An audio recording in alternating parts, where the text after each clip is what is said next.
This is one iPhone setting that could literally help save your life in an emergency. Every iPhone user should enable it.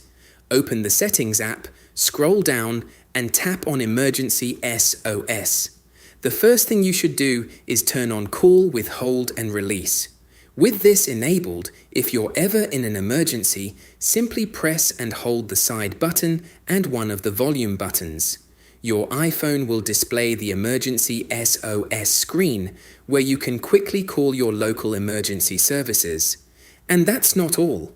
On that same screen, there's also a medical ID option.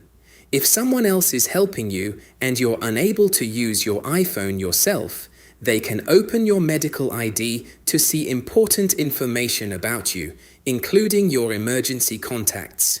Now let's set that up. Scroll down and tap Set up Emergency Contacts in Health. Here, you can create or update your medical ID. If you haven't filled it out yet, I highly recommend doing it. You can add important information such as your medical conditions, medications, allergies, blood type, and other details that could be extremely helpful for first responders if you're unable to communicate. Next, scroll down to the Emergency Contacts section and tap Add Emergency Contact. Choose someone from your contacts, select your relationship with them, and repeat the same steps if you want to add more than one emergency contact.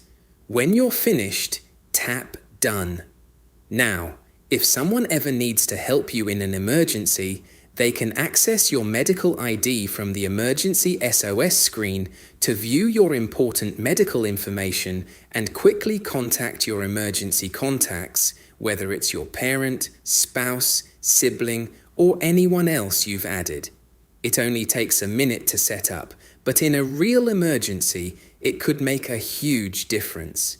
If this video helped you, don't forget to leave a like, subscribe for more iPhone tips and tricks, and I'll see you in the next one.